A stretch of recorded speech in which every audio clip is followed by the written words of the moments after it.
안녕하세요. 사연에 빠지다의 DJ 민영입니다. 구독과 좋아요 버튼 잊지 말고 눌러주시고요.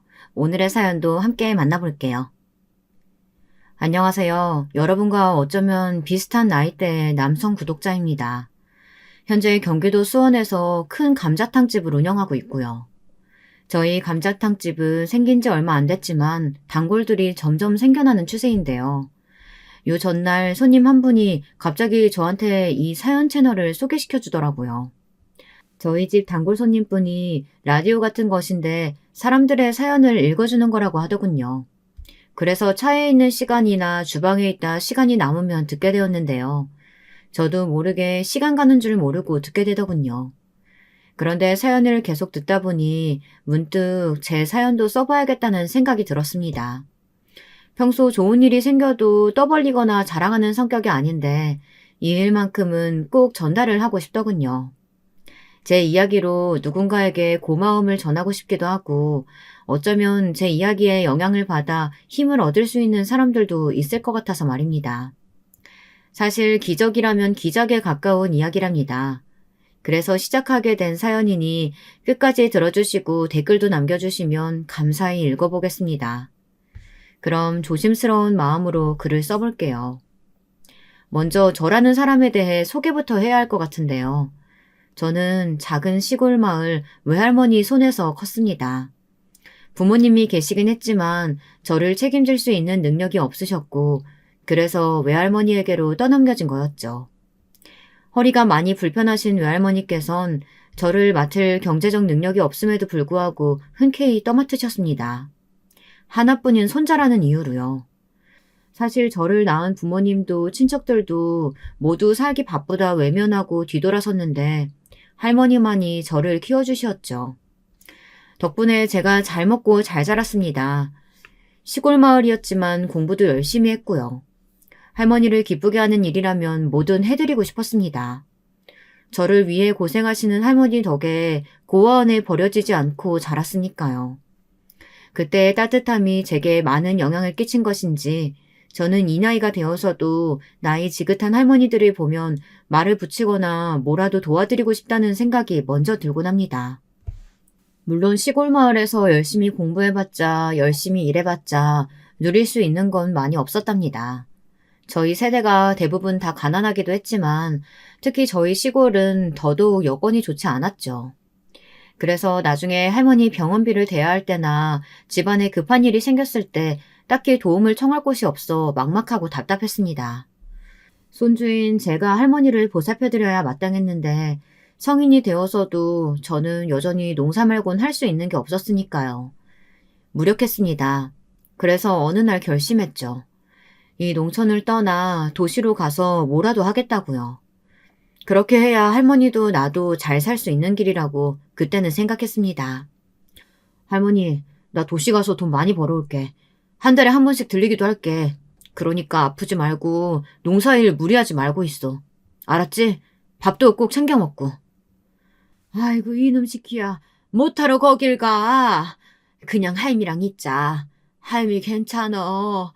이만하면 먹고 살만한데 뭐하러 사서 고생을 한다 그랴.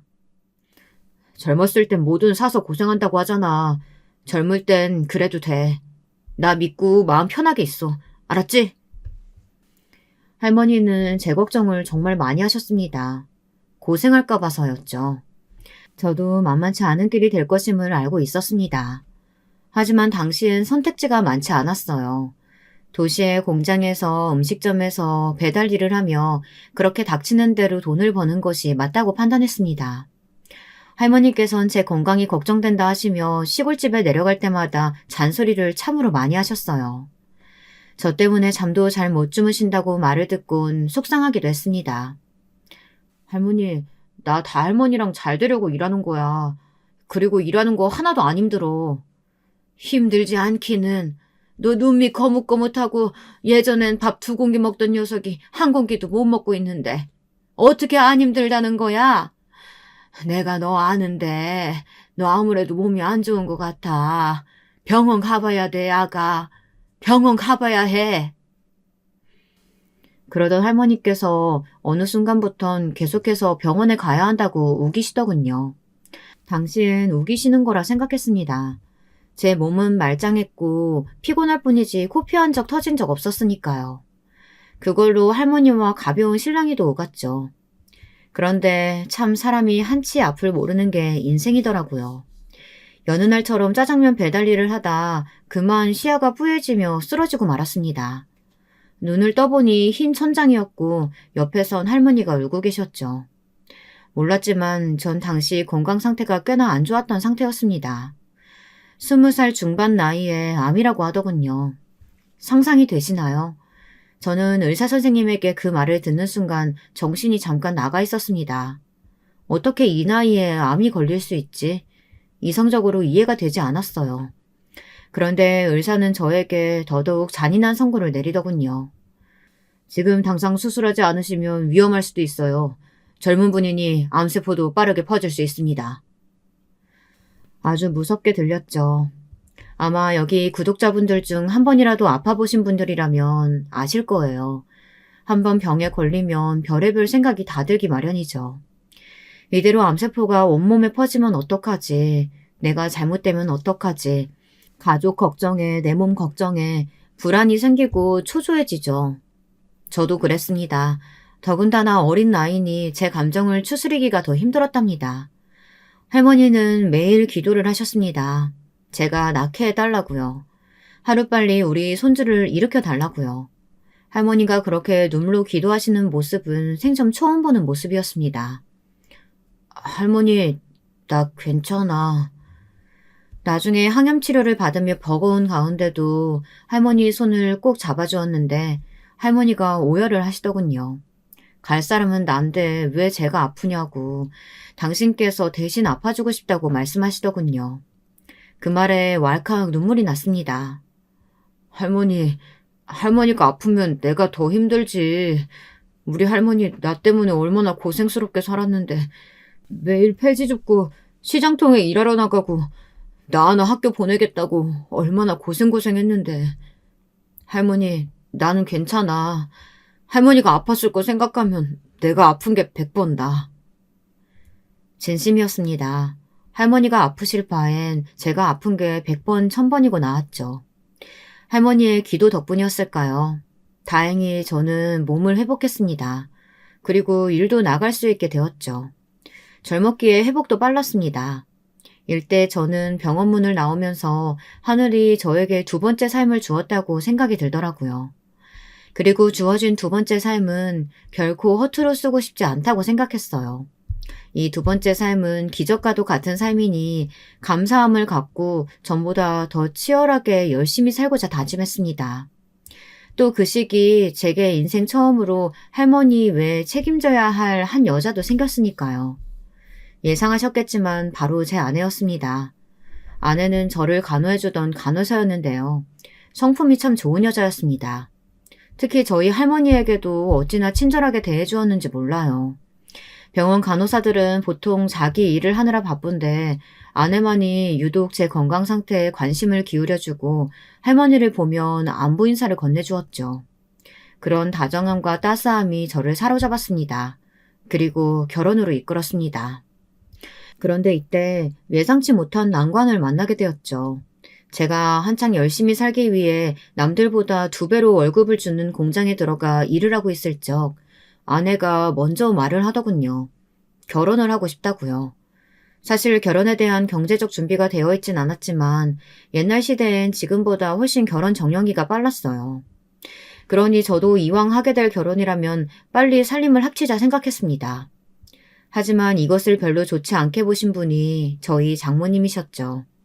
연애할 때만 해도 몰랐었는데 아내의 집이 무척 잘 사는 집안이더군요. 장모님의 집에 인사드리기 위해 방문했을 때 깜짝 놀랐습니다. 장모님의 집이 거의 궁궐 수준으로 무척 부지가 넓은 전원주택이더라고요. 난 자기가 이렇게 좋은 집안에서 자랐는 줄 몰랐는데. 놀란 것은 둘째치고 집으로 들어가자 호랑이 같은 인상의 장모님과 2명의 오빠가 있었습니다. 아내에게 오빠가 2명 있었다는 사실은 알고 있었지만 저도 모르게 그 기세에 눌리게 되더라고요. 장모님은 저를 보자마자 사는 집안의 수준부터 모아놓은 돈까지 세세하게 물어보셨습니다. 그러더니 딱 한마디 하시더군요. 미안하지만 자네에게는 우리 딸 못 주겠네. 딸이 아무리 출가 외인이라고 하지만 자네와 결혼하기엔 내 딸이 너무 아까워. 그 한마디가 그땐 참 섭섭하고 또 막막하게 느껴졌습니다. 장모님은 장인어른이 돌아가신 후 그 사업을 일찍 받아 크게 확장하셨고 나름의 부동산 투자로 돈을 벌어가시던 분이었어요. 그런 환경에서 키운 딸을 제게 주긴 아까우셨던 거죠. 저는 자연스레 고개가 숙여졌지만 그래도 이왕 여기까지 왔으니 당당하게 어필해왔습니다. 부족한 사위일수록 앞으로 열심히 해나가겠다고요. 하지만 아내의 오빠들이 나서 기선제압을 하더군요. 저기 이봐요. 내 동생 손자리로 어떤 집안이 들어왔는지는 알아요? 그쪽은 상상도 못할 집안이에요. 거들떠 볼 걸 봐야지. 자기가 누울 자리는 알고 뻗어야지. 건방지게 누굴 상대로 결혼을 거론하고 있는 거요? 형 말이 맞아요.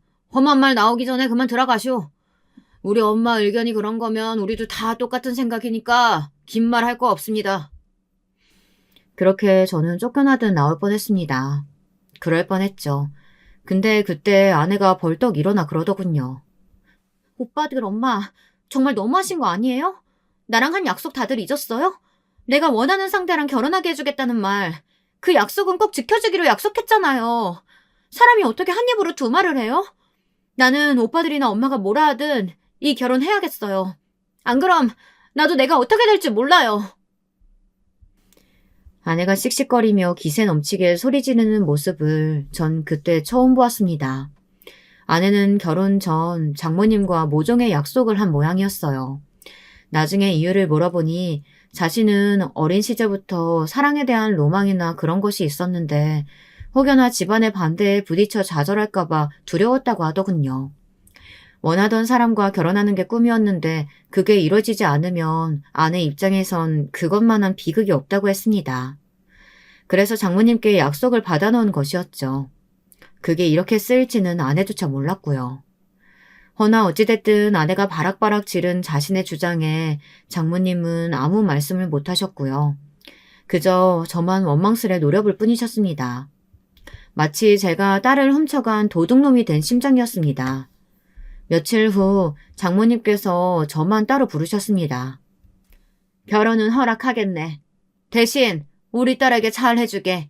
내가 두 눈 뜨고 지켜볼 거야? 네, 감사합니다, 장모님. 진이 제가 책임지고 잘 살피겠습니다. 이쁘게 살 테니까 지켜봐 주세요. 그러면서 가벼운 술자리를 가졌는데 장모님에 대한 느낌이 처음으로 살짝 달라졌습니다. 여전히 무서운 존재셨지만 어쩐지 그 안에 따뜻한 구석이 있을 것 같다는 느낌이 들었죠. 그 느낌은 결혼 후 더 강하게 바뀌어갔습니다. 장모님은 결혼 후 저를 조금씩 식구로 받아들이셨어요. 어쩐지 아내의 오빠들은 하나같이 저를 여전히 노가다꾼 혹은 공장이나 다니는 할일 없는 사람으로 취급했지만 장모님만은 따스한 손길로 맞아주시더군요. 제 생일날도 잊지 않고 꼬박꼬박 챙겨주시고요. 가끔은 용돈도 건네주시더군요. 알고 보니 장모님은 한번 자기 식구가 되면 버리지 않고 그렇게 품어주시는 분이었습니다. 그리고 너무나 감사하게도 아주 좋은 제안을 해주셨죠. 이보게, 내가 아는 지인이 회사를 하는데 일자리가 하나 났다고 하네. 거기 취직해서 일해보지 않겠나? 낙하산이긴 하지만 자네가 어떻게 하느냐에 따라 달려있으니까 열심히 하면 그만한 성과 따라오지 않겠어? 제가요? 아유, 감사합니다. 저한테 기회를 주실 줄은 몰랐는데 너무 감사합니다. 안 그래도 어떻게 살아야 하나 걱정이 많았는데 저 정말 열심히 하겠습니다. 그날 저에게 주신 제안은 정말 큰 제안이었습니다. 좋은 회사였고 이름만 들어도 아는 회사였는데 월급이나 복지가 후한 곳이었습니다.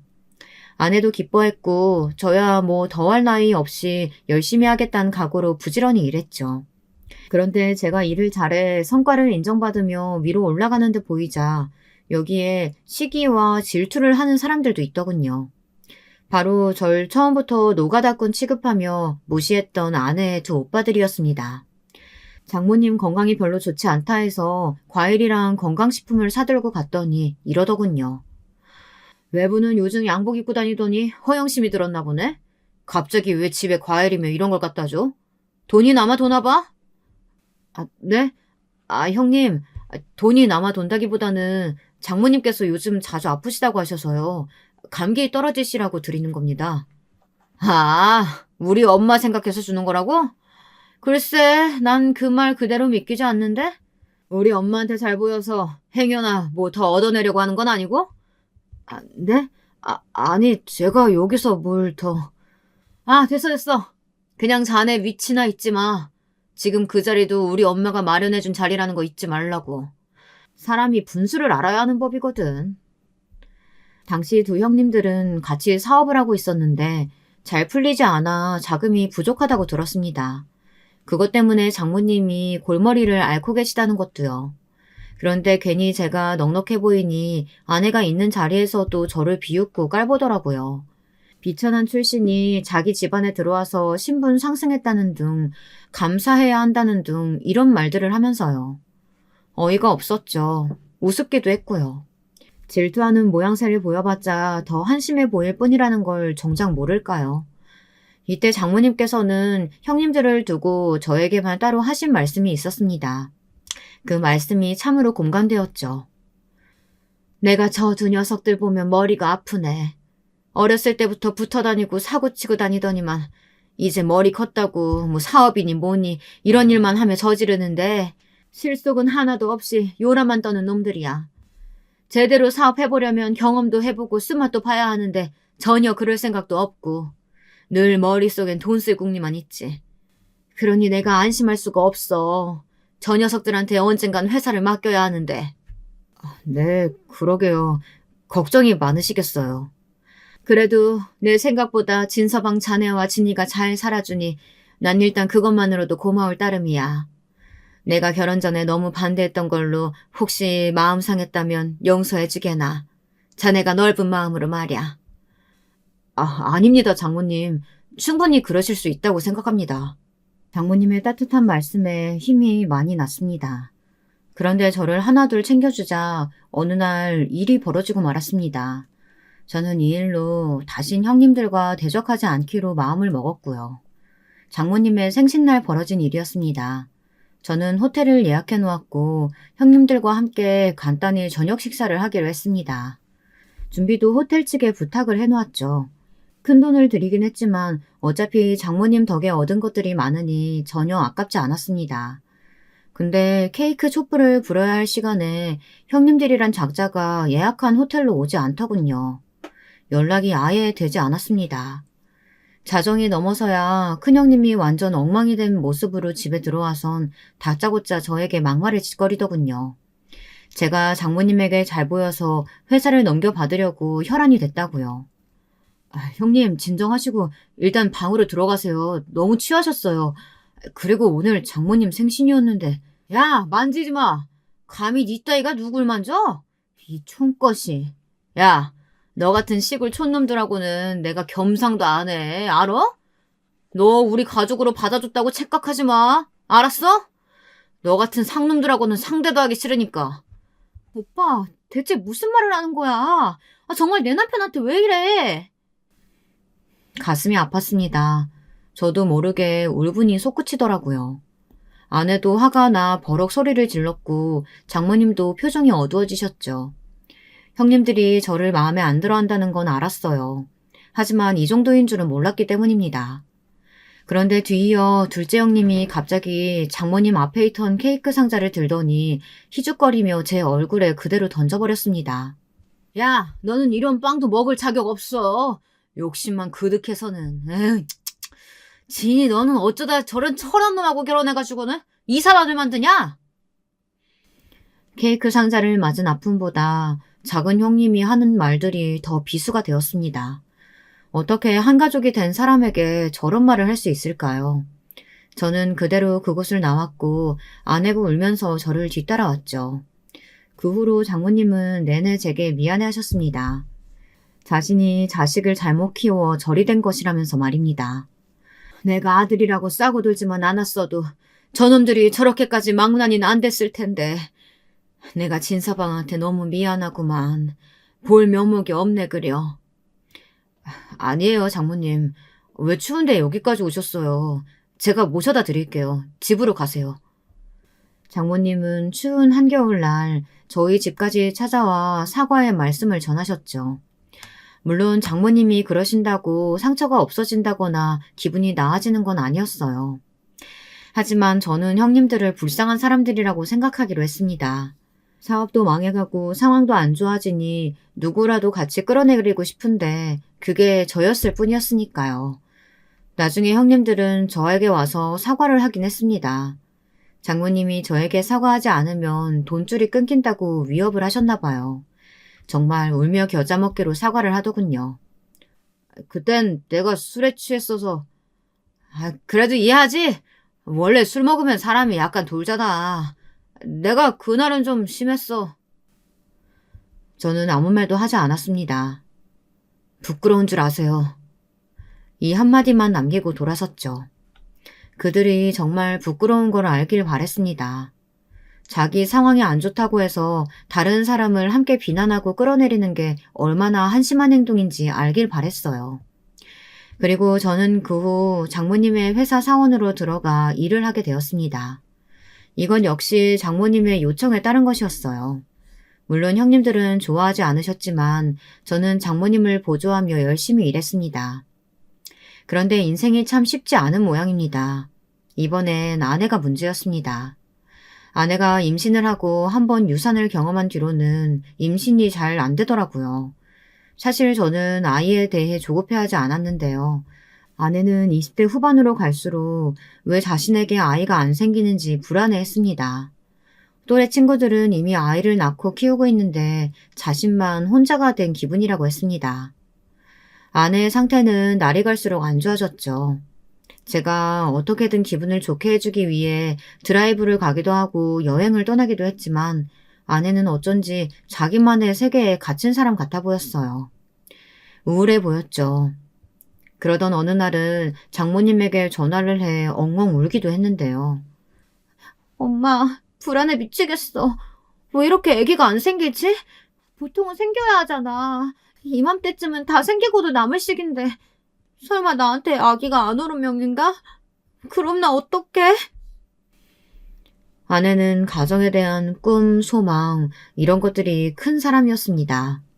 장모님에게 받은 사랑을 고스란히 자기 자식에게 주고 싶다고 많이 말했었죠. 저도 그 마음은 충분히 이해했습니다. 다만 불안함이 너무 지나치니 저까지 덩달아 조급해지는 기분이었죠. 진이야, 원래 아기는 때 되면 하늘에서 주시는 거야. 네가 그럴수록 몸은 스트레스 받고 아기는 더 안 생길 거야. 그러니까 차분히 기다리자. 그러다 며칠간 안 되겠다 싶었는지 장모님이 저희 집에 상주하시며 아내를 달래주시기도 하였어요. 저희 외할머니 또한 아내를 예쁘게 보셔서 아내가 이런 고통을 앓고 있을 때 좋은 말씀들을 많이 해주시려고 했는데요. 외할머니는 손주 며느리가 너무 이쁘다며 아내 이야기만 해도 활짝 웃으시는 분이셨습니다. 그런 외할머니니 아기가 안 생기는 게 가엾다며 자신이 대신 열심히 성당에 나가 기도를 하고 있다고 말씀하시곤 했네요. 아내는 차차 위안을 얻고 조금씩 진정되는 김이었습니다. 그런데 그러던 어느 날 기어이 그 일이 일어나고야 말았죠. 급하게 장모님이 저를 찾으시더군요. 평소 장모님이 저를 부르시는 일은 있어도 찾아오시는 일은 없었는데 다급히 찾으시더니 눈물을 쏟으시는 겁니다. 우리 애가 글쎄 지금 병원에. 진서방, 이를 어쩌면 좋나. 무슨 일이세요, 장모님? 얼른 가봐야 되네. 장모님은 무척 혼란스러운 얼굴로 말씀하셨고 그 뒤를 따라 저도 병원에 도착하니 아내는 이미 너무 멀리 가 있었습니다. 온몸이 차가웠고 눈은 감겨 있었어요. 저는 아마도 평생 그날을, 그 순간을 잊을 수 없을 겁니다. 그것이 가장 큰 슬픔이 될 테지만 아마도 영원히 잊을 수 없을 거예요. 제 아내가 너무나 갑작스레 가족의 곁을 떠난 순간을 말입니다. 그리고 아내에게 미안한 것이 있다면 29살의 젊은 아내가 세상을 떠났을 당시 마음 상태가 좋지 않았다는 것입니다. 행복만 해도 모자랄 나이에 아내는 임신 문제로 다분히 힘들어하고 있었으니까요. 그것이 제 탓은 아니지만 저는 죄스러움을 느꼈습니다. 제가 조금만 더 아내를 행복하게 해줄 수 있었다면 좋았을 텐데 정말 오랜 시간 동안 그것이 제 탓같이 느껴졌어요. 그리고 아내의 장례식 날 저는 아내를 보내며 아이처럼 엉엉 오열했습니다. 그날은 그 누가 저를 위로해도 들리지 않은 날이었어요. 아내의 유품을 정리하면선 아이에 대한 열망, 저에 대한 사랑, 장모님에 대한 애틋함 이런 것들을 느낄 수 있었는데요. 특히 아내의 일기장을 보면서 장모님과 아내가 보낸 어린 시절 이야기를 통해 얼마나 끈끈한 관계로 지내왔는지, 아내가 장모님을 얼마나 사랑하는지 알 수 있었습니다. 아버지를 잃고 방황하던 아내에게 장모님은 늘 엄마, 아빠, 양부모의 역할을 다 해주려 했고 그 역할을 무척이나 훌륭하게 소화해낸 엄마였죠. 아직도 제게 남아있는 난 엄마가 그 누구보다 자랑스럽다. 아내의 일기장에 있는 이 구절은 잊히지 않는 구절입니다. 전 그때 어떤 결심을 한 것 같습니다. 아내를 사랑한 만큼 장모님에게도 남은 시간 잘해드려야겠다는 결심을요. 아내가 제게 주었던 사랑은 장모님에게서 배운 것이었어요. 장모님 또한 저를 가족의 일원으로 받아주셨으니까요. 장모님도 아내가 떠나시고 저를 많이 의지했습니다. 아마 서로 의지를 많이 했던 것 같습니다. 장모님을 만나 뵈면 아내가 생각나 괴롭기도 하지만 아내와의 소중한 추억을 공유할 수 있는 사람도 장모님 뿐이었으니까요. 게다가 장모님으로선 자식을 잃은 거니 얼마나 충격이 크셨겠나요. 물론 저도 남편이니 마음이 힘들긴 하지만 저보다 오랜 세월 아내를 봐왔을 장모님의 심정은 가히 상상이 안 되더라고요. 장모님은 처음엔 그럭저럭 버티시는 것 같더니 갈수록 시름시름 앓기 시작하셨습니다. 툭 하면 쓰러지시기도 하고 기운이 없다며 누워만 계셨죠. 얼굴에도 표정이 없으시고요. 에너지가 넘치던 분이 표정이 없어지셨어요. 그땐 그게 어떤 징조일 거라고는 상상도 못했어요. 장모님, 기운 내셔야죠. 요즘 전보다 더 자주 아프신 것 같아요. 병원에 가보시는 게 어때요? 저도 예전에 별거 아닌 거라고 생각하고 넘겼는데 병원에 가서 안 좋은 말을 들은 적이 있어서요. 장모님도 아시죠? 병원 한번 가봐요, 우리. 결국은 이대로 냅둬선 안 되겠다 싶어 장모님을 끌고 힘겹게 병원에 갔는데요. 청천벽력 같은 말을 듣고 말았습니다. 지금 상태로 보아선 파킨슨병 같습니다. 전혀 준비가 되지 않은 상태라 너무나 아찔했습니다. 요즘에야 인터넷이 발달해서 어떤 병인지 검색만 해도 알 수 있지만 그땐 정보도 없어 어떤 병인지 수명에 영향을 얼마나 끼치는지 등등 캐물어야 했습니다. 여러분도 파킨슨병을 아시나요? 혹시나 모르시는 분들을 위해 말씀드리면 근육이 굳고 움직임이 느려지고 완치가 불가능한 병입니다. 모든 병이 그렇겠지만 완치가 힘들다는 점에서 환자에게도 지켜보는 가족에게도 고통을 주는 병이죠. 거기다 의사에게 듣는 것만으로도 막막했는데 애석하게도 장모님은 이미 상태가 나빠지신 후에 방문한 것이었어요. 제가 이 소식을 두 형님들에게 전하자 형님들도 병원으로 달려오셨어요. 첫마디가 죽을 병은 아니니 관리하면 된다 이 말이었습니다. 그러면서 자신이 엄마를 모시겠다며 둘이 서로 싸우더군요. 정작 장모님은 그 어느 곳에도 맡겨지고 싶지 않아 하셨는데 말입니다. 형은 지금껏 엄마한테 관심도 없다가 왜 나대? 엄마 회사 때문에 그러지? 너야말로 나대지 말고 비켜 이 자식아.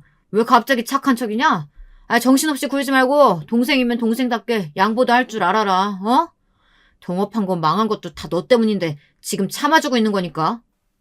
뭐라고? 형이 일 못해놓고 왜 나한테 뒤집어 씌워? 엄마 아픈 것도 결국 다 형 때문이야.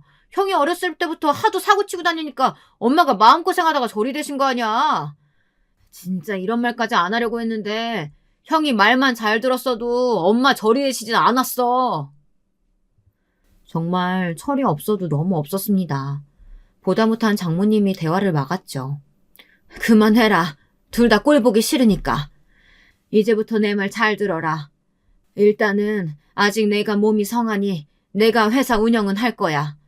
몸이 안 좋아지고 그때 되면 니들한테 넘길 테니 그렇게 알아라. 더는 말 보탤 거 없다. 장모님이 일단은 회사 운영을 이어가시겠다 선언하시며 형님들은 물러났습니다. 다행이었죠. 그런데 생각보다 장모님 상태가 빠르게 악화되어 갔습니다. 한 달 사이 급격히 변해갔습니다. 최대한 규칙적인 식사를 하고 운동도 하시며 어떻게든 이겨내 보시려고 했지만 자꾸 더 걸음이 느려지시고 식사 시간도 길어지셨습니다.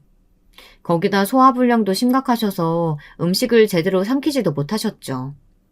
시간이 지날수록 기억력도 깜빡깜빡 하시고 집중력도 상당히 낮아지신다고 하더군요. 아무래도 일 보는 게 힘들어. 비서가 한 번 얘기해줘도 두 번, 세 번을 물어야 겨우 기억하고 일 처리하는 것도 힘들고 문서 하나 보려면 예전엔 10분이면 봤던 걸 이제는 2시간은 봐야 되니 나도 답답하구만. 일을 어쩌면 좋을지. 이젠 안 될 것 같아. 이대로 내가 회사에 있다간 피해만 끼칠 거야. 어쩌실 생각이세요? 아들에게 넘겨야지. 그놈들이 잘할런진 모르겠지만 일단은 의욕은 있으니. 장모님은 형님들에게 일단은 맡겨보시겠다고 했습니다. 본인이 계속 이어가고 싶어 하셨지만 일단은 제게 많이 도와달라 부탁하면서 맡기신 거였죠. 돈과 명성에 혈안이 되어있던 형님들이야 너무나 좋아했습니다. 드디어 CEO 자리에 올랐다며 호언장담을 했답니다. 여러분 어떻게 됐을 것 같나요? 저는 시작부터 불안했습니다. 과연 장모님이 일구신 회사를 형님들이 잘 이끌어 나갈 수 있을지. 그런데 역시나 시간이 갈수록 형님들은 점점 회사에 나오지 않았고 일을 밀어나갔습니다. 제가 결제를 재촉해도 뭐 때문에 바쁘다는 등 핑계를 대었고요. 아, 그런 건 자네가 좀 알아서 해라. 내가 그것까지 맡아서 해야 되나? 형님이 그래도 책임자시니. 아, 지겨워. 그놈의 책임자. 일을 유도리 있게 해야지. 자네는 그런 면에서 센스가 부족해도 너무 부족해. 에휴, 알아서 사인하고 넘겨. 우리 엄마한테 또 이러지 말고. 결국 회사 일은 제가 처리하게 되었죠. 그리고 이뿐만이 아니라 여기서 상당히 역겨웠던 점이 있었는데요. 바로 형님에 이어 형님의 아내란 사람들 모두, 그러니까 형님 부부 모두 장모님을 맡을 생각이 없었다는 겁니다. 장모님은 은근슬쩍 형님들이 자기를 모시진 않아도 보러 와줄 거라고 기대를 하셨지만 코빼기도 비추질 않았어요. 형님, 혹시 오늘 오실 수 있으세요? 네, 장모님 집으로요. 아, 오늘은 내가 저기 그 회사 일 때문에 바쁜데 자네가 좀 대신 가주면 안 되나? 저는 이미 여기 있는데 장모님이 보고 싶어 하셔서요. 아, 나도 엄마 보고 싶지. 아, 근데 바빠. 아, 집사람이라도 보내고 싶은데 집사람도 곤란하네. 둘 다 똑같았습니다. 희희낙낙 여행지에서 노는 게 분명했는데도 거짓말을 하더라고요. 그 때문에 장모님은 내색하지 않으셔도 많이 우울해하셨습니다. 제가 간병인을 집으로 보내고 그 옆에서 시간을 보내드리며 적적함을 달래드렸죠. 그러던 어느 날 명절이었는데 그날만큼은 형님들을 볼 수 있는 날이었습니다. 장모님도 몇 달 만에 기력이 많이 쇠해지신 터라 기대를 하고 계셨죠. 근데 첫째 형님은 등장부터 조금 언짢은 표정으로 오시더라고요. 둘째 형님은 약속 시간보다 3시간을 넘겨 도착했고요. 형님들은 장모님이 거동도 잘 못하시는 모습을 보며 별 표정의 변화가 없었습니다. 놀란 기색도 없었죠. 오히려 아픈 장모님 앞에서 회사 일이 힘들다며 투정을 부리더군요. 아, 엄마가 회사에 다시 복귀해서 도울 생각 없지? 아, 아니다. 엄마 꼴을 보니 그건 못하긴 하겠다. 아, 내가 요즘 잠을 잘 못 자. 처리할 일이 산더미라서. 병에 걸려 가장 속상할 장본인은 장모님인데 그런 말이나 하고 있더군요. 심지어 회사 일을 책임감 있게 하지도 않으면서요.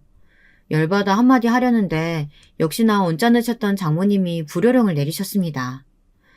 그럼 너 당장 그 자리에서 내려와라. 다른 사람 앉힐 테니까. 뭐? 아니 엄마, 무슨 말을 그렇게 섭섭하게 해요. 나랑 동생이랑 지금 얼마나 열심히 하고 있는데 농담 좀 했다고 그걸 진지하게 받아들여선. 알겠어요. 그래요 어머님. 이가 회사 일이 너무 힘들어서 어머님께 투정 부린 거예요. 넘어가 주세요. 명절인데도 과일 하나 없이 덜렁 와서는 밥만 얻어먹고는 형님들은 그냥 그렇게 가버렸습니다. 왔으면 설거지라도 해줄 법한데 먼저 하겠다는 말도 없었죠. 심지어 장모님의 건강에 대해서도 묻지 않았습니다. 한두 시간씩 잠깐 앉아있더니 바쁘다면서 서둘러 일어섰죠. 그리고 저만 홀로 남겨졌는데 장모님이 우울한 기색으로 방에 들어가시더군요. 자네도 얼른 들어가게. 시간 늦었네. 그 말을 듣고 마음이 쓰여 저는 현관을 나갔다가도 다시 들어오게 되었습니다. 그리고 그때 보고 만 것이죠. 너무나 가여운 장모님을요. 장모님께서 혼자 서럽게 울고 계시더군요. 차가운 방 안에서 아내 사진을 붙들고 가엾게도 어깨가 흔들릴 정도로 처량하게 울고 있었습니다. 그 모습을 보는데 얼마나 눈물이 나던지 저도 아내 생각에 하루에 몇 번이고 속으로 울음을 참고 사귀고 있던 터라 장모님 심정을 모르는 바 아니었습니다. 그날은 장모님이 원하지 않을 것 같아 못 본 척 해드렸지만 저는 장모님의 외로움을 깊이 들여다본 느낌이었습니다. 그래서 어떻게 해야 할까 고민이 되었습니다. 고민의 시간은 짧았습니다. 저는 어느 날 장모님의 집으로 단촐한 짐을 싸들고 들어갔고 이제부터 제가 모시겠노라 말했죠.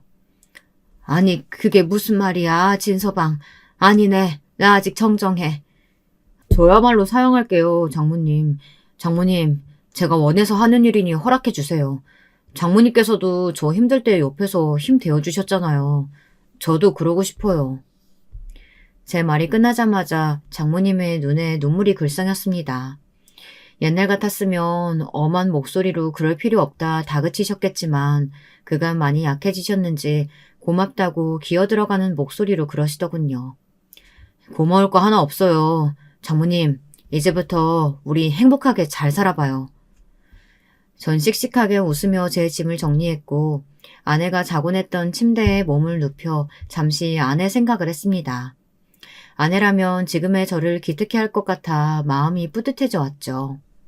장모님 집에 살면서 가장 좋았던 점은 제가 장모님의 상태를 곁에서 지켜보며 식단과 운동, 약을 꼬박꼬박 챙겨드리니 장모님의 상태가 나빠지지 않았다는 것입니다. 워낙에 신경을 쓰기도 했고 좋다는 약 중 괜찮다는 것들을 일단 갖다 드렸거든요. 효능이 있는 것들은 더 드시게 했고요. 진서방 덕분에 내가 이런 호사를 누리네. 고마워. 내 아들들도 못하는 일을 피 한 방울 안 섞인 자네가 하네 그려. 그리고 그럴 때마다 장모님은 이런 말씀을 하시곤 했습니다. 하지만 어딘지 모르게 저를 불편해하는 기색도 있으셨습니다. 당시 제 나이가 많지 않았고 아내와 저 사이에 아이도 없었기 때문에 내심 장모님은 자신이 제 발목을 붙잡고 있는 건 아닌지 걱정하는 기색이었습니다. 어느 날은 저를 붙잡고 진지하게 말씀하시기도 했어요. 나는 자네가 얼른 새 출발해도 좋을 것 같아. 자네 정도면 어떤 여자를 만나도 어떤 집안에 들어가도 환영받을 사람이야. 괜히 나 같은 늙은이 한 명 때문에 자네의 젊음이 망가지는 걸까봐 난 그게 두렵네. 장모님, 혹시 기억나세요? 제게 부모님이 없다고 했을 때 장모님이 저에게 해주셨던 말씀. 어? 부끄럽지만 저는 이때 장모님에게 가장 깊은 정을 느꼈던 경험을 꺼내 들려드렸는데요. 제가 양부모를 잃고 외할머니 손에서 컸다는 것을 아신 장모님이 어느 날 문득 지나가듯 이렇게 말씀하셨거든요. 자네는 이제부터 내 가족이고 우리 집 사람이야. 그러니 어디 가서 엄마가 없다고 하지 말게나. 자네만 좋다면 내가 자네의 엄마가 돼줄 거니까. 가슴이 벅차도록 좋은 말이었습니다. 어린 시절 할머니 손에서 정서적으로 부족함 없이 자라긴 했지만 남들에게 다 있는 부모가 저에게만 없다는 것, 그걸로 인해 놀림을 받았던 것은 제게 상처로 남아있었거든요. 근데 그 말씀을 들려주셨을 땐 정말이지 너무 감사하더군요. 감사하다는 생각밖에 들지 않았습니다. 장모님과 내가 정말 인연이구나 이런 느낌도 들었죠. 그래서 전 그 이야기를 들려드리며 장모님, 제가 장모님의 가족이라고 하셨잖아요. 그럼 제가 장모님 아들인 거잖아요. 셋째 아들. 맞죠? 넉살 좋게 웃자 장모님의 눈에 또다시 눈물이 맺혔네요. 그 이후 저는 장모님의 건강을 챙기며 10년간 함께 살을 맞대고 부딪히며 끈끈하게 가족으로 살아갔습니다. 형님들에게도 삶의 변화라면 변화가 있었는데요. 첫째 형님께서 한 번 이혼을 했다 새로운 여자를 들이시고 둘째 형님께서도 역시 똑같은 경험을 하셨습니다. 여전히 장모님에겐 관심이 없었고요. 그런데 그 사이 더 큰 일이 터지고 말았답니다. 제가 막았어야 했지만 막지 못한 일이기도 합니다. 형님들께서 맡고 계셨던 거래처와 큰 문제가 생기면서 회사 재정에 구멍이 나기 시작했는데요. 제가 이를 알고 문제를 제기했을 땐 두 형님 모두 회사 돈을 횡령하여 외국으로 나른 상태더라고요. 아니, 해외로 갔다고 해서 못 잡는 게 말이 됩니까? 어떻게든 찾아야 합니다. 너무 화가 나는 마음으로 경찰서에 신고부터 했죠. 정말 생전 처음 별의별 욕을 다 한 것 같습니다. 아무리 돈에 눈이 멀었다고 해도 자신의 어머니 회사에서 횡령이란 죄를 저지를 수 있는 건지, 돈 욕심 많은 형님들이었다 할지라도 저로선 거기까지 도무지 상상할 수가 없었네요. 이럴 때 아내가 살아만 있었어도 얼마나 좋았을까. 아내 생각도 부쩍 많이 났고요. 거기다 10년쯤 흐르면서 장모님 건강이 조금 더 안 좋아지셨기에 쉽사리 이 일을 말하기도 힘들었습니다. 결국은 말하게 되었지만요. 내 이것들을, 아이고 내 팔자야. 기어이 일을 쳤구나. 기어이. 일단 장모님, 그 회사는 최대한 손에 안 가는 방향으로 정리를 해야 할 것 같습니다. 지금 있는 빚도 상당해서.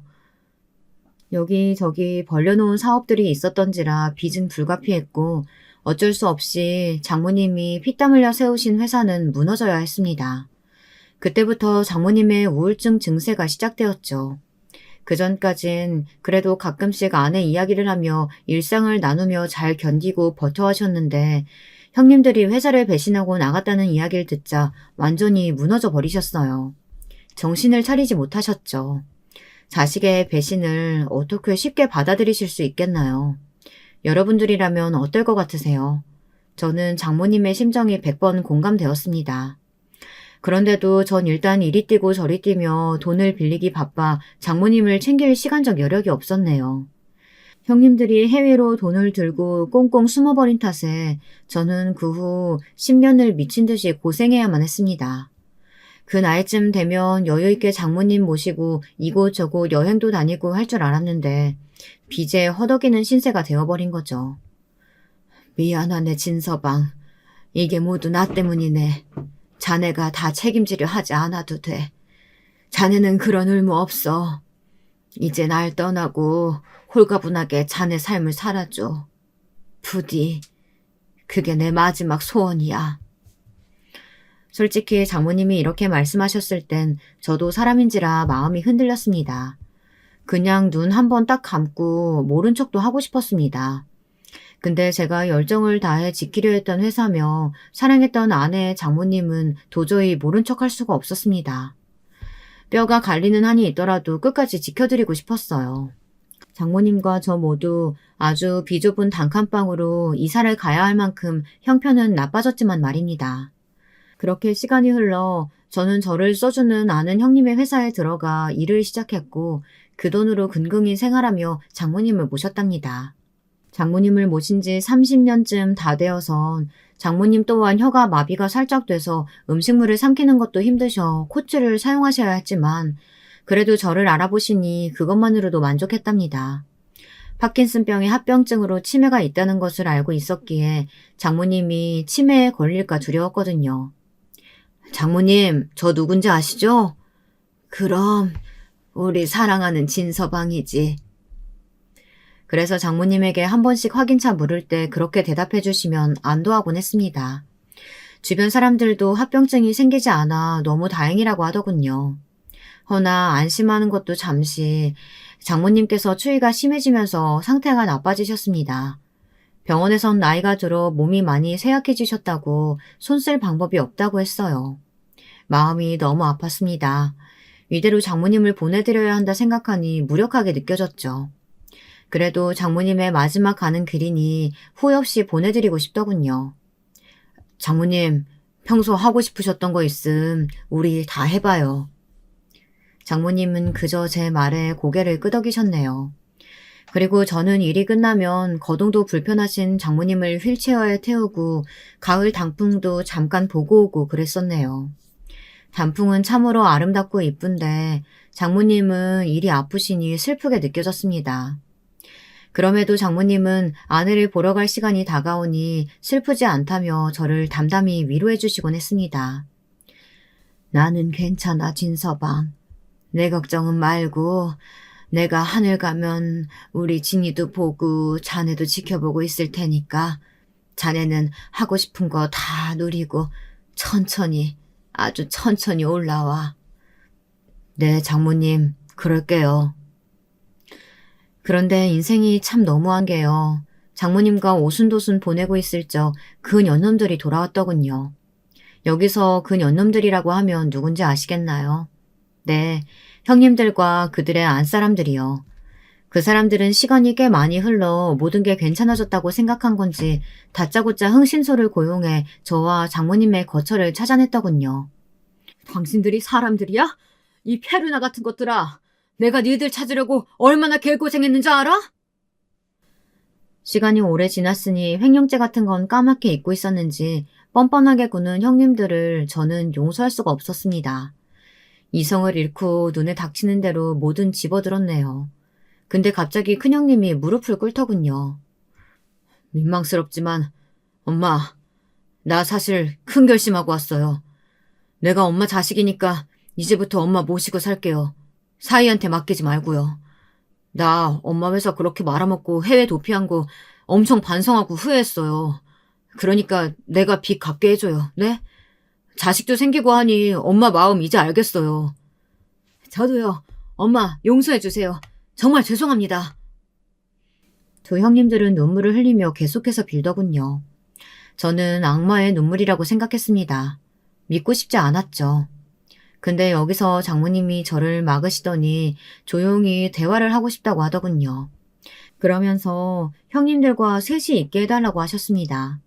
저는 장모님의 침착함에 당황했고 그렇다면 저라도 옆에 있겠다고 했지만 장모님은 고개를 저었어요. 진서방, 얘네들이 이렇게까지 하는데 나도 떠나는 마당에 아들 등지고 싶진 않네. 결국 사위보단 아들이었던 건가 싶어 섭섭한 마음도 들고 걱정도 되었지만 장모님은 형님들의 거처로 향하셨고 저에게 전화로 며칠만 여기 있겠다고 하셨습니다. 시간이 갈수록 저는 너무 걱정되었지만 장모님 말에 일단은 기다리고 있었죠. 그러다 이내 며칠 안 되어 소식을 듣고 말았습니다. 장모님의 비보를요. 저는 곧바로 형님들의 멱살을 잡고 말았습니다. 형님들과 있다 돌아가시게 된 것이 아무래도 수상했으니까요. 당장이라도 경찰에 알릴 작정이었죠. 그런데 제가 처벌을 요구하지 않아도 형님들의 두 손에 수갑이 채워지더군요. 제목은 여러 가지였습니다. 그 후 장모님의 장례식을 치르고 허망한 눈으로 누워있는데 꿈에 아내가 등장했습니다. 아내가 등장한 건 드물게 있는 일이었어요. 사실 마음이 힘들 때마다 아내가 나와주길 바라곤 했지만 아내는 잘 나타나지 않았거든요. 근데 그날 밤 아내는 떠나기 직전 아주 젊고 예쁜 모습으로 등장해 저의 손을 잡고 산길을 걷고 있었습니다. 저를 보고 환히 웃어주는데 눈물이 맺힐 뻔했죠. 한참을 걷고 있던 중 아내는 갑자기 저를 돌아보며 아리송한 말을 남기더군요. 여보, 오늘 우리 엄마가 내 곁으로 왔네. 그동안 나 대신 우리 엄마 돌봐주느라 힘들었지?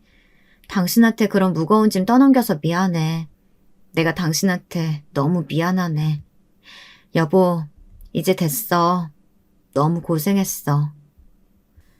그리고 제가 이 꿈을 꾸고 난 다음 날 변호사에게서 연락이 왔습니다. 진수철님에게 남기신 재산이 있어 연락드렸습니다. 재산이요? 저희 장모님에게 재산이 있을 리가 없는데. 일단 사무실로 와서 얘기 나누시죠. 알고 봤더니 장모님께서 생전에 사놓으신 땅이 있었는데 재개발이 되며 땅값이 미친 듯이 올라갔다고 하더군요. 일확천금이 되어 돌아온 땅이었는데 장모님은 이것을 제 앞으로 남기셨다고 했습니다. 대습 상속자의 신분으로 말입니다. 그리고 덧붙여 변호사님은 두 형님들에 대한 상속분은 걱정하지 않으셔도 된다고 말씀하셨는데요. 참 이 부분에서 저는 개탄할 수밖에 없었습니다. 두 형님들에 대한 것이었는데요. 두 형님들이 형사처벌을 받을 상태라고 하시더군요. 그 수많은 세월 동안 행해온 범죄 이력도 화려했지만 거기에 추가된 죄목 중 하나가 바로 유언 관련해 장모님을 위협했기 때문이라고 합니다. 그렇기에 상속 자격에서 탈락될 거라고 하더군요. 저는 어제 또 하나의 꿈을 꿨습니다. 제가 장모님에게 오랜만에 아내 꿈을 꿨다고 말하며 제잘됐는데 꿈에서 장모님이 절 보며 희미하게 웃어주더라고요. 그리고선 제 손을 꼭 잡아주시며 그동안 너무 고생 많았다고 너무 사랑한다는 말씀을 남기셨습니다. 발음은 어눌하셨지만 사랑한다는 말은 처음 듣는 말이라 저도 모르게 어색한 미소를 지었죠. 사실 교도소에 가 있는 천하의 못된 것들에게 장모님을 맡긴 것에 죄책감이 컸는데요. 이 꿈으로 조금 가벼워진 느낌입니다. 앞으로도 장모님 꿈을 되도록 오래도록 많이 꾸고 싶습니다. 그리고 이 자리를 빌어 감사함을 전합니다. 장모님이 남기신 재산으로 감자탕집도 차려 잘 운영하고 있어요. 장모님은 아내와 함께 부디 행복하게 있어주세요.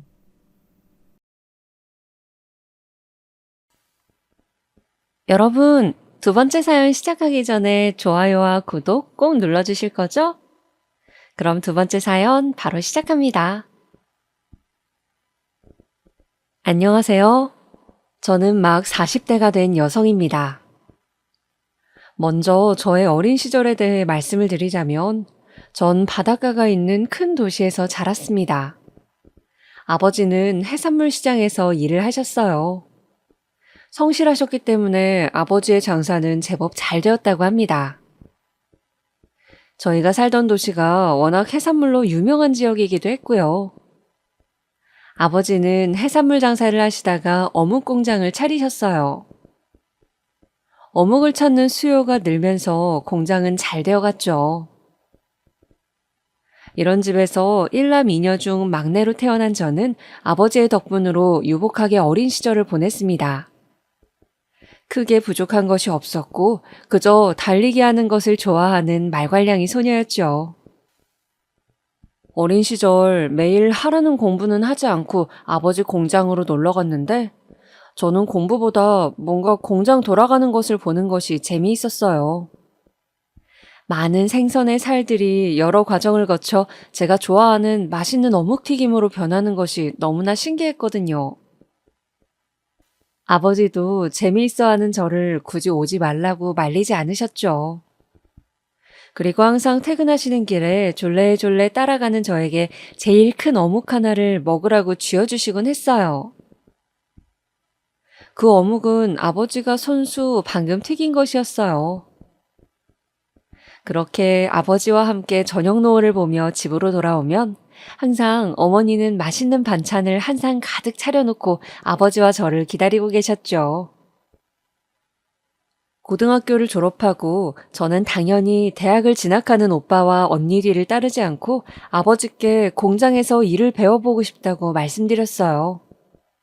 대학이야 필요하면 나중에 갈 테니 우선 어묵을 만드는 방법을 배우고 싶다고 말이죠. 그때는 왜 그랬는지 공장 직원분들과도 너무 친하고 그래서였는지 대학을 가는 것보단 공장에서 어묵을 만들며 아버지를 돕고 싶더라고요. 당연히 아버지는 무슨 소리냐며 처음에는 역정을 내셨지만 저는 고집을 부렸습니다. 어묵 만드는 것 좀 배워보고 그냥 월급 많이 안 주셔도 되니까 재미삼아 왔다 갔다 하겠다고요.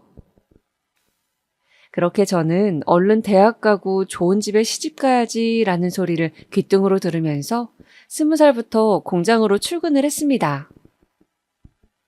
아침에 출근을 해서 그날 쓸 기름도 체크하고 어묵을 찍어낼 틀 같은 것들도 살펴보면서 저는 그렇게 생선살과 함께 하루 7시간 이상을 공장에서 보냈습니다. 당연히 어머니는 꽃 같은 20대의 나이에 왜 저러냐고 안타까워하시기도 하고 저에게 화를 내시기도 했지만 저는 정말 그게 좋았어요. 빨리 대학 가고 좋은 집으로 시집 가는 게 여자 인생에서 제일 가는 길이라는 소리를 귀에 못이 박히게 하셨지만 그래도 부모님은 대학 가기 전 잠깐만 공장 일을 하겠다는 제 고집을 꺾지 못하셨습니다. 저는 공장이 돌아가는 것을 보면서 어떻게 하면 공장이 잘 돌아갈지 생각하는 것이 재미있었어요. 그리고 비로소 오빠가 공부하는 경영학이라는 것이 뭔지 알 수 있었죠. 경영은 바로 그런 공부였어요. 저는 뒤늦게 경영을 배워야 하겠다는 결론을 내렸습니다. 생각보다 저는 야심이 있는 사람이었어요. 전 서울이 아니라 미국을 가고 싶었습니다. 미국에서 경영으로 유명한 대학이 어디인지 필사적으로 찾았어요. 그리고 SAT 준비를 시작했죠. 영어는 제법 자신이 있었지만 미국 대학을 가기란 만만하지가 않았어요. 그리고 보통 한국에서 대학을 다니고 나서 유학을 가는데 저처럼 고등학교 졸업 후 바로 유학을 준비하는 경우가 흔치 않아서 정말 많은 우여곡절을 겪게 되었습니다. 그러나 몇 년간 노력을 한 결과로 저는 드디어 미국의 한 대학에서 경영학을 공부하게 되었어요. 바로 세계적인 명문인 뉴욕대였죠. 뉴욕대를 가서 뉴욕 생활을 하니 한국에서와는 다른 별 세계였어요. 이런 세상도 있구나 하면서 더 큰 세상에 눈을 떴던 것 같아요. 유명한 교수님께서 자신의 프로젝트에 제 이름을 올려주는 큰 기회를 얻기도 하고 정말 많은 것을 배웠습니다. 그렇게 미국에서 대학생으로 새로운 세상을 만나고 지낸 지 3년쯤 되던 해였습니다. 갑자기 아버지가 위독하다는 소식이 들려왔어요. 전화기 너머로 엄마가 울면서 말했죠. 제가 미국으로 떠나기 직전 건강검진에서 췌장암인 것을 알았는데 오래 공부해서 미국 가는 애 발목 잡지 말라고 아버지가 알리지 않으셨다고요. 저는 미국에서 한국으로 돌아오는 비행기 안에서 제발 아버지가 내가 도착할 때까지 살아계시기를 제가 아는 모든 신에게 빌고 또 빌었어요. 그러나 하늘은 무심하셨습니다. 제가 한국에 허겁지겁 도착했을 때 아버지는 막 임종을 하신 후였습니다. 저는 아직 온기가 남아있는 아버지의 손을 잡고서 많이 울었습니다. 안 돼, 여보. 아빠, 너무 늦게 와서 미안해요. 시간이 지날수록 아빠의 손은 차가워졌습니다. 저는 아버지의 마지막 모습을 보지 못했다는 것이 너무 마음이 아파 괴로웠습니다. 그 후 정신없이 장례식을 치르고 저는 미국으로 돌아가지 않고 두문불출했습니다. 정말 당장 다음 날 하루를 어떻게 보내야 할지 머릿속이 하얗게 되어 아무것도 떠오르지 않을 정도로 고통스러웠으니까요. 미국까지 가서 경영학을 공부하려고 마음을 먹은 것은 바로 아빠의 인정을 받고 싶은 마음 때문이었는데 아빠와 함께 어묵 공장을 잘 운영해보고 싶은 마음이 컸는데 이제 내 인생에 남은 것은 무엇일까? 그런 생각들로 채워진 날들이었습니다. 어떤 날은 못 먹는 술을 마셔보기도 하고 단순 노동을 해보기도 했어요. 그냥 단순한 일을 하면 아버지 죽음에 대한 괴로운 생각들이 좀 사라질까 싶어서 말이죠. 아버지가 돌아가신 지 한 달쯤 되자 어서 학업을 마쳐야 한다며 저에게 미국으로 돌아가야 한다고 말했지만 저는 다른 형제들이 다 서울로 올라가 버린 지금 나까지 미국을 가면 혼자 남은 엄마는 어쩌나 걱정이 되었습니다. 그렇게 저는 휴학계를 내게 되었어요. 그리고 아버지의 어묵 공장을 제가 떠맡게 되었습니다. 엄마는 자신은 아무것도 아는 것이 없으니 공장을 팔고 너는 미국을 가라고 했지만 저는 이 공장 때문에 미국까지 간 건데 이제 와서 이 공장을 팔 수 없다고 버텼죠. 엄마는 저와 실랑이를 하다가 제가 몇 달 하고 그만둘 줄 아셨는지 그러면 하는 데까지 해보고 정 안 되겠으면 팔라고 했어요. 그렇게 공장 일을 시작하고 나서 일감이 많이 줄었기에 직원 몇을 내보내고 저는 며칠을 아무 생각 없이 누구와도 말을 나누지 않고 하루 종일 양파를 까고 팔을 다듬으면서 그냥 기계처럼 지냈습니다. 머릿속에 생각이라곤 그저 오늘 하루를 어떻게 보낼까, 지금 몇 시지? 그런 것들이었어요. 시간은 빠르게 흘렀어요.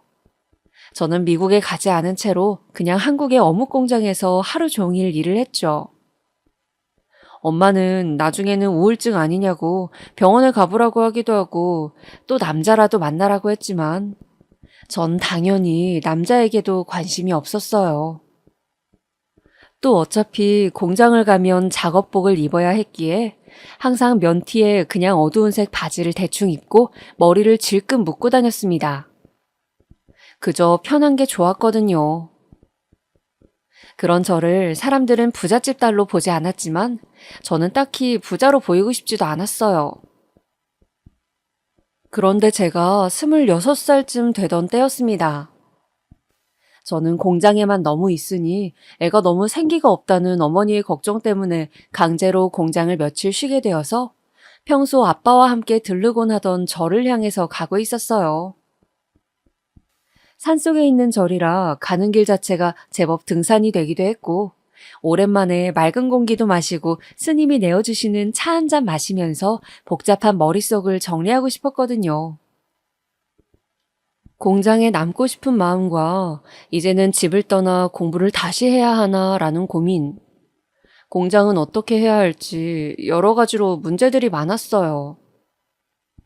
그때 저는 좀 마음이 지쳐 있었던 것 같아요. 한참 산을 올라가는데 이쯤이면 절이 나올 때가 되었는데 이상하게도 절이 나오지가 않더라고요. 보통은 3, 40분을 오르면 절의 입구를 지키는 사천왕이 있는 절 지붕이 보여야 하는데 아무리 살펴도 보이지가 않는 것이었습니다. 여기가 어디지? 내가 길을 잘못 든 건가? 저는 문득 시간도 꽤 지난 것 같다는 생각이 들었습니다. 순간 숲은 울창하고 새소리도 뭔가 음산하게 들리는 것이었어요. 갑자기 무서운 기분이 들었습니다. 나 길을 잃은 건가? 누구 없어요? 아무도 없어요? 놀라서 소리를 지른 제 목소리는 바람에 실려 사라질 뿐이었습니다. 저는 일단 바위에 앉아서 다시 올라왔던 길을 더듬어 내려가 보자고 마음을 먹었어요. 삐삐가 있기는 했지만 공중전화가 없으니 산속에서 연락을 취할 방법도 없고 조금씩 어두워져 가는데 가만히 있을 수는 없다는 생각이 들었어요. 가벼운 산행이라 생각했기에 운동화도 밑창이 얇은 것이었어요. 저는 바위 뒤에 내리막길이 있는 것을 눈으로 살피면서 다리를 내뻗었습니다. 그런데 몸이 주르륵 하고 미끄러지면서 길이 있는 줄 알았던 곳이 풀 사이로 우거져 있는 곳이 급경사라는 것을 깨닫는 순간 덥석 어떤 손이 저를 잡아 올리는 것이었습니다. 괜찮으세요? 크고 따뜻한 손이 힘껏 저를 끌어올렸어요.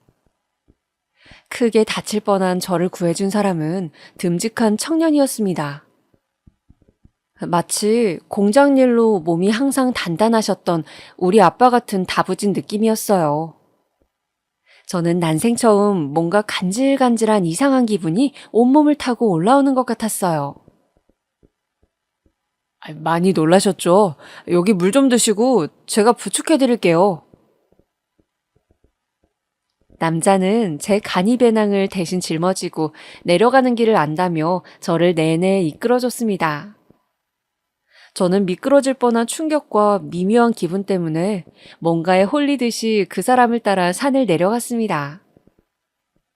산을 내려간 남자는 조심스레 말하더군요.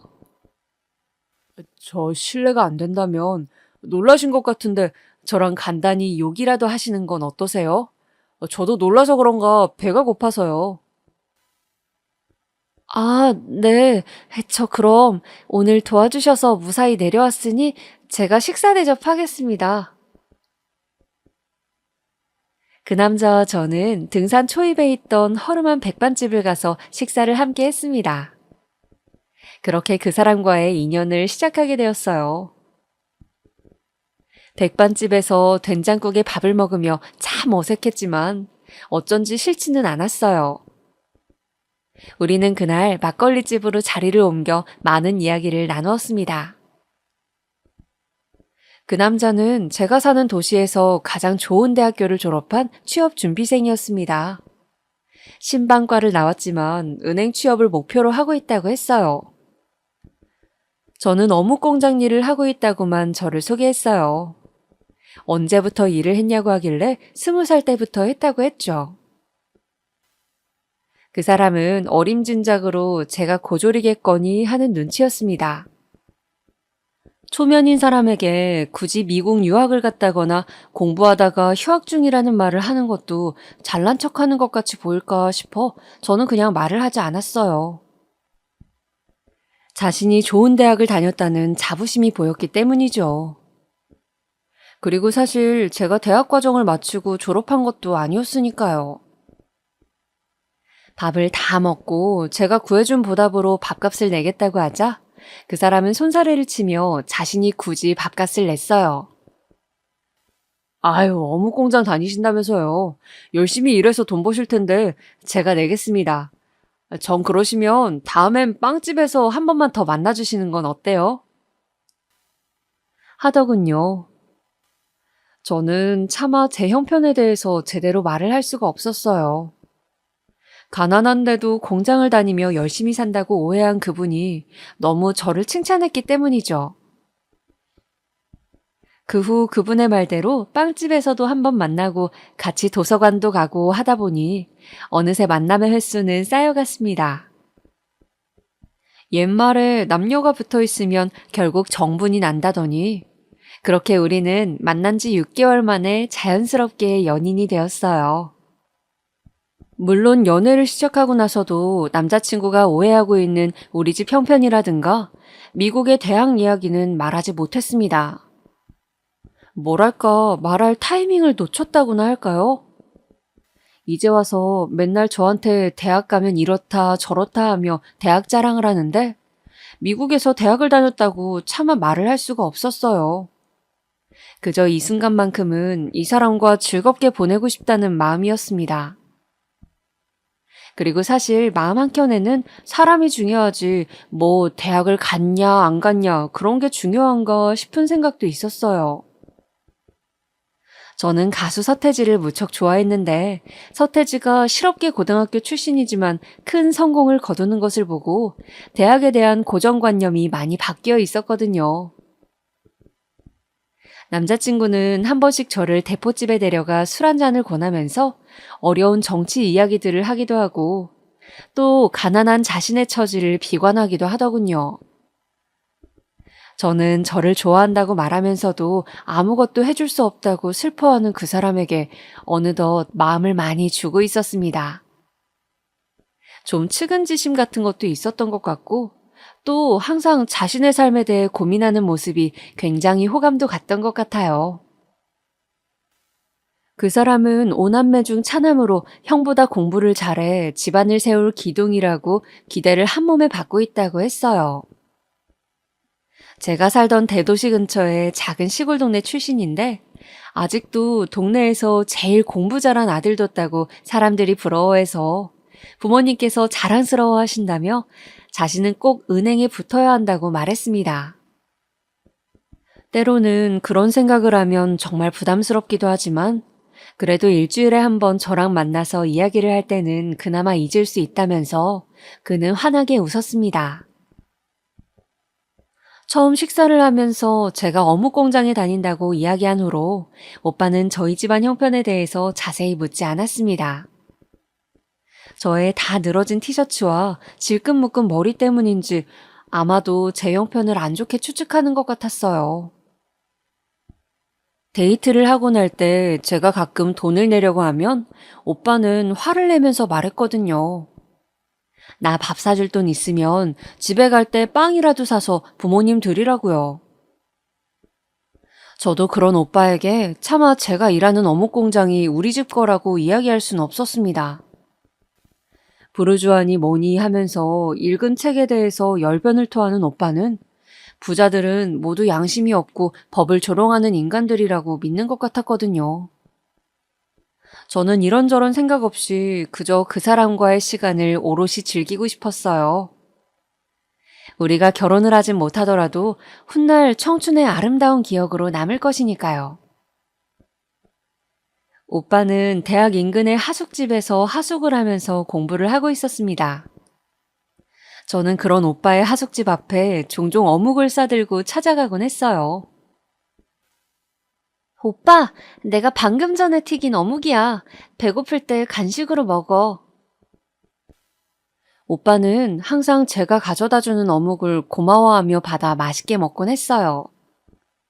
저는 왠지 그럴수록 더 챙겨주고 싶은 마음에 더 자주 하숙집 앞에 찾아가게 되었습니다. 저는 소박하게 오빠와 연애를 이어갔어요. 그렇게 우리는 꽤 오랜 시간을 함께 보냈죠.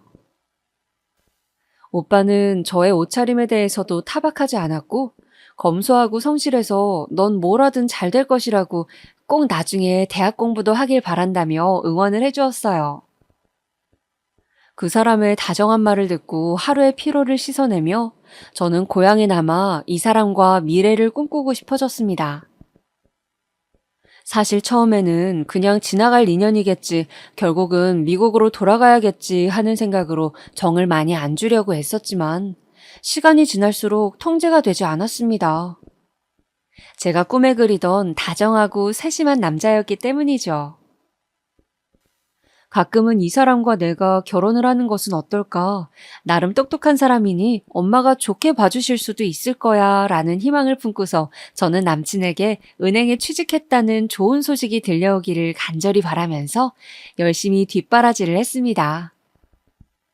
하숙집에 가서 끼니도 챙겨주고 어묵을 가득 담아 도시락을 싸가기도 하면서요.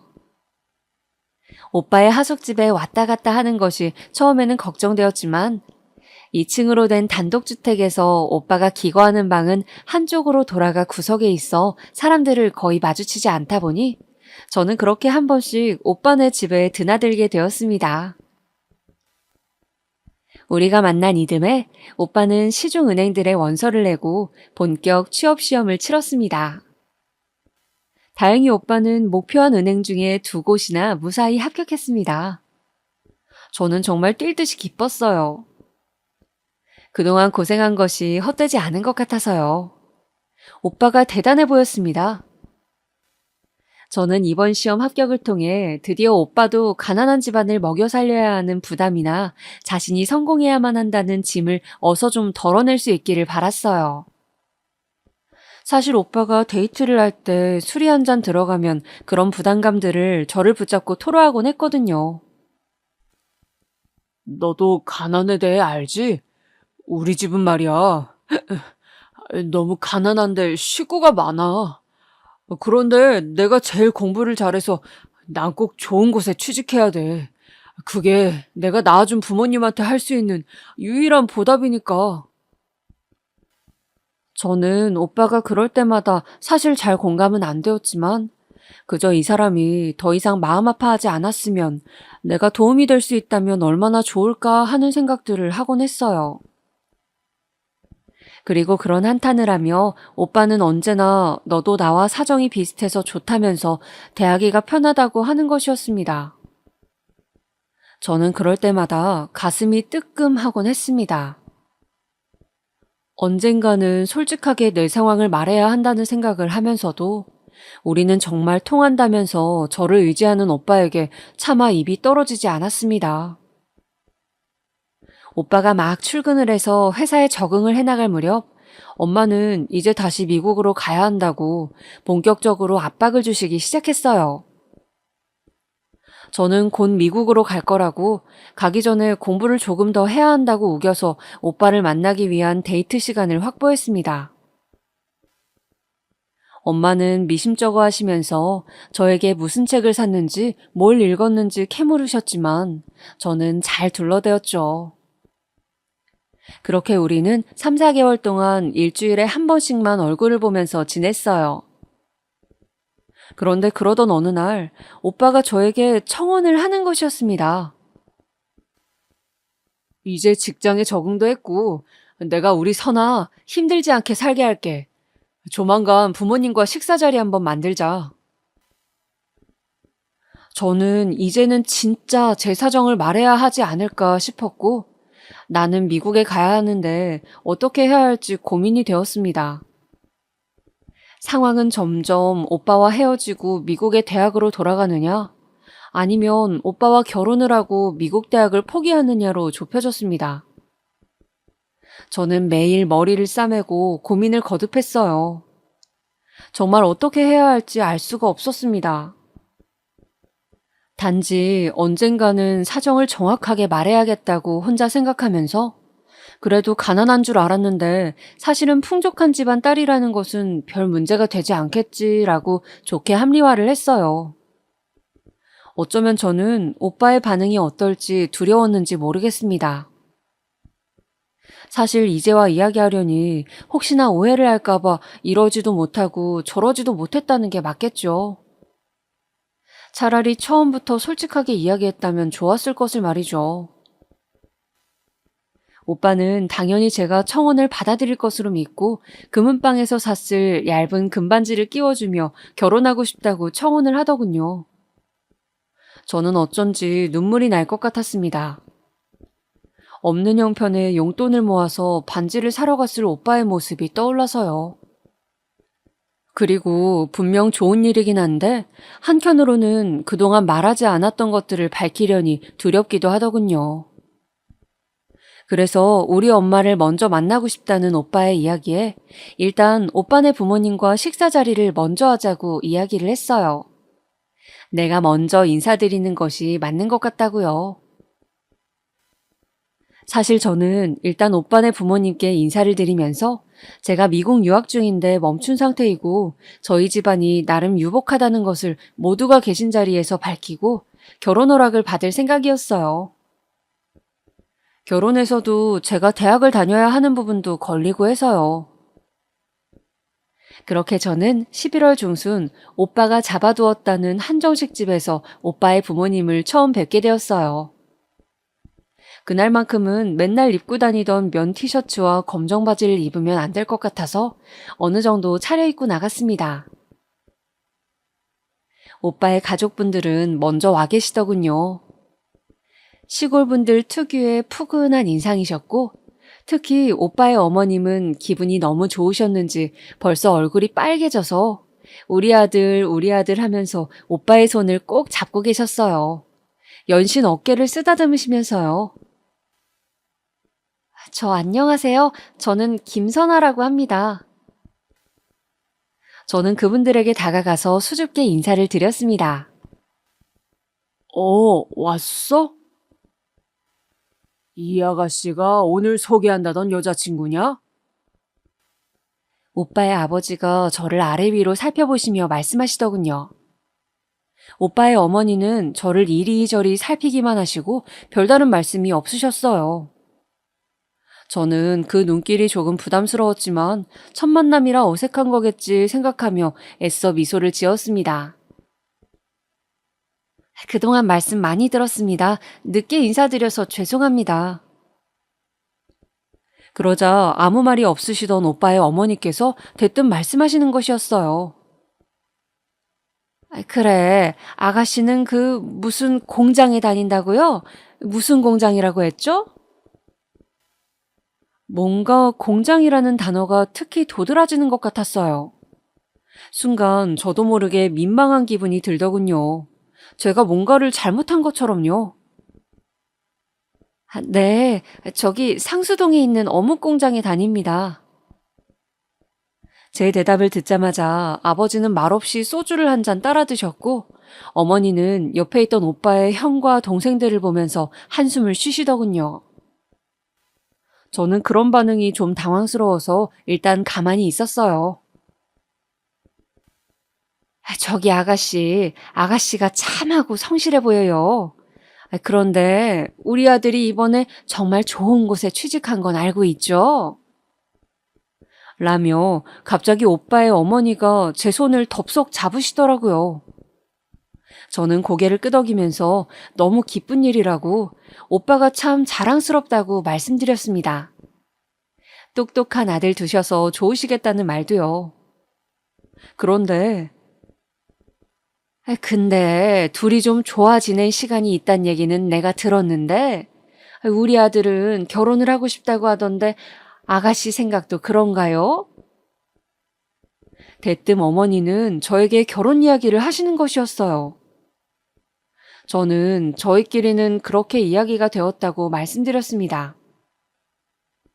제 이야기를 듣던 오빠의 어머니는 갑자기 표정을 굳히시더니 저에게 말씀하셨어요. 아유, 아가씨, 미안하지만 결혼에 대해서는 좀 신중하게 서로 생각해 보는 게 어떨지. 우리 아들이 이번에 취직을 하다 보니까 벌써 여기저기 선자리가 많이 들어오고 있거든요. 저는 방금 무슨 이야기를 들은 것인지 머리가 혼란스러웠어요. 어머니의 이야기를 듣던 오빠도 크게 당황하는 기색이었습니다.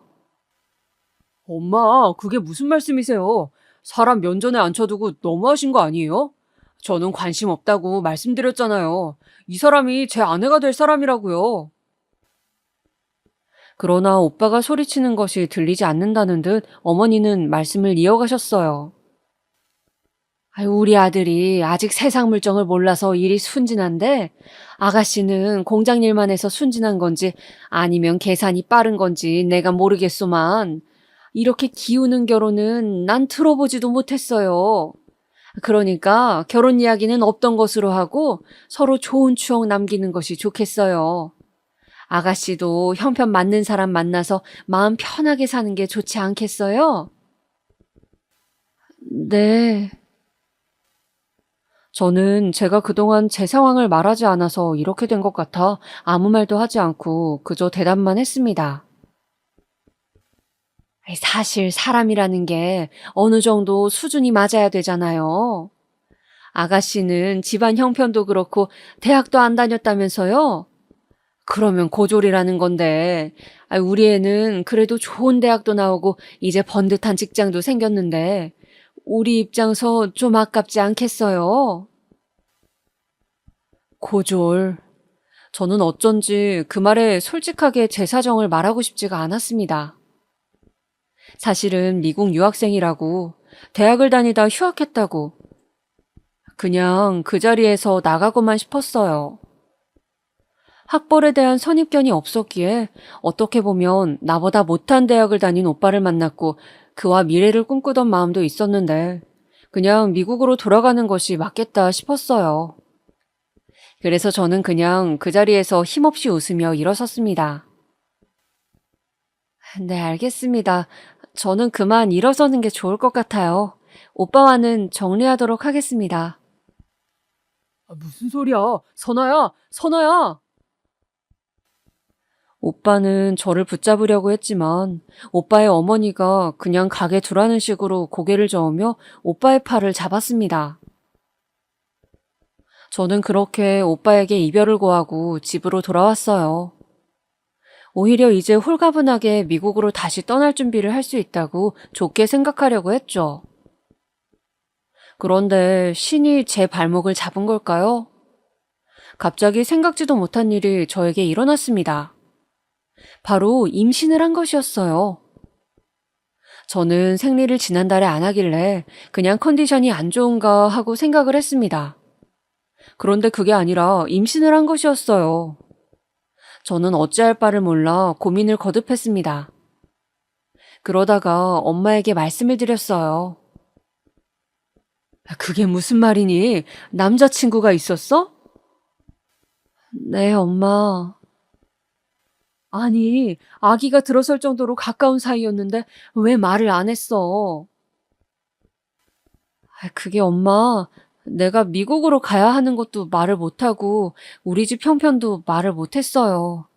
그리고 그 집서 제가 어묵 공장 다닌다고 하니까 반대를 하셔서 헤어졌는데 아기가 생겼다니. 아휴, 일단 엄마가 그 청년을 한번 만나봐야겠구나. 엄마, 일단 집안 형편 이야기는 하더라도 미국 이야기는 하지 마요. 네? 내가 내 입으로 마음의 준비가 되었을 때 솔직하게 말하고 싶어요. 그래, 알았다. 남자친구 연락처 좀 주렴. 그렇게 엄마는 남자친구를 만나고 돌아와서는 결혼을 추진하기로 했다고. 어묵 공장 주인이 우리라고 이야기하자 시댁에서 갑자기 아기도 생겼는데 결혼을 해야 하지 않겠냐고 태도를 바꾸었다며 조만간 상견례를 하기로 했다고 말씀하시는 것이었습니다. 저는 이게 맞는가 싶었지만 아기가 생겼다는 것은 연이 있는 것이라고 하는 엄마의 말을 듣고 일단 미국의 학교를 밀어놓은 채로 결혼을 하게 되었습니다. 아예 미국으로 영영 갈 수 없는 것은 아닐지 불안했지만 일단은 아기를 한국에서 낳아야 할 것 같았죠. 막상 남친의 얼굴을 보니 미국으로 돌아가야 한다는 말을 할 수가 없었습니다.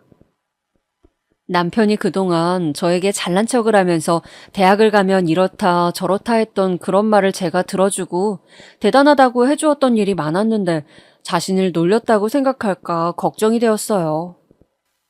오빠는 그런데 조금 자격지심이 있었거든요. 그래서 일단 천천히 말해야겠다는 생각으로 저는 결혼 준비를 하고 신혼을 시작하게 되었습니다.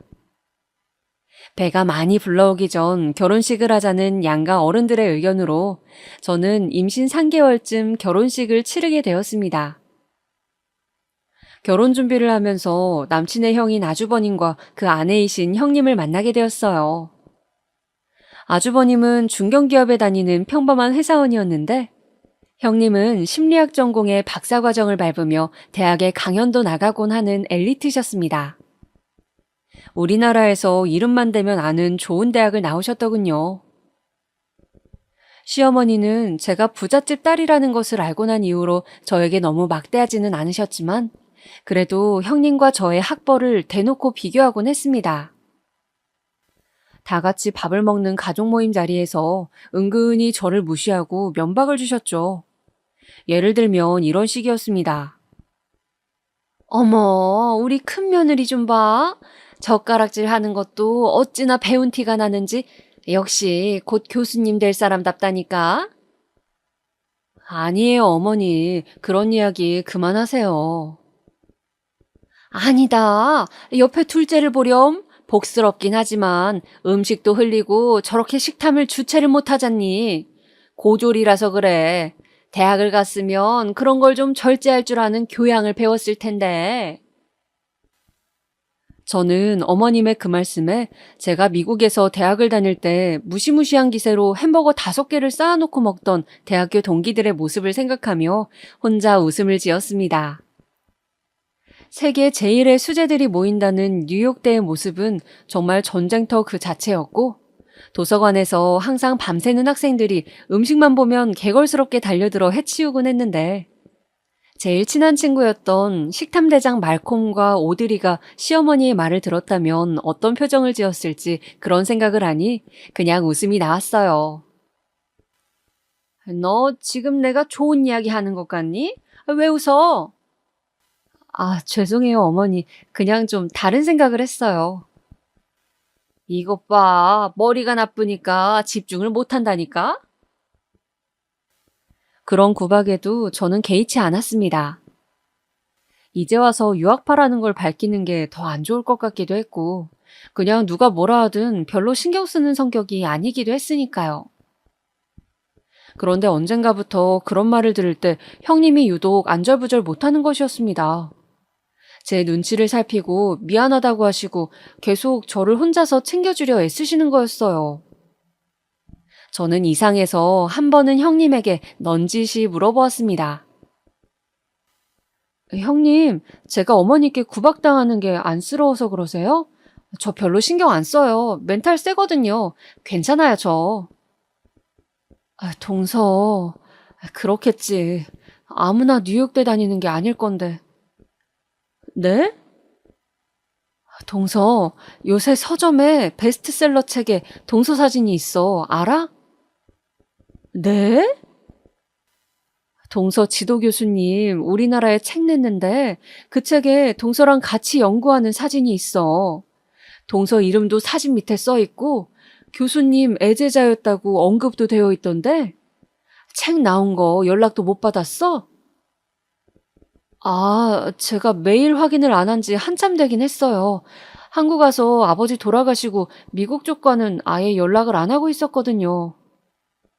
아, 근데 사진이 조그맣게 나왔을 건데 어떻게 저인 걸 아셨어요? 거기 한국에 대한 인상이 좋다며 어묵 공장하던 애제자가 있었다고 써 있더라고. 아, 교수님이. 그렇군요. 연락 한번 드려봐야겠네요. 그런데 형님, 그냥 모른 척 해주세요. 아직 졸업한 것도 아니고 아기 때문에 다시 갈 수 있을지도 모르는데. 네?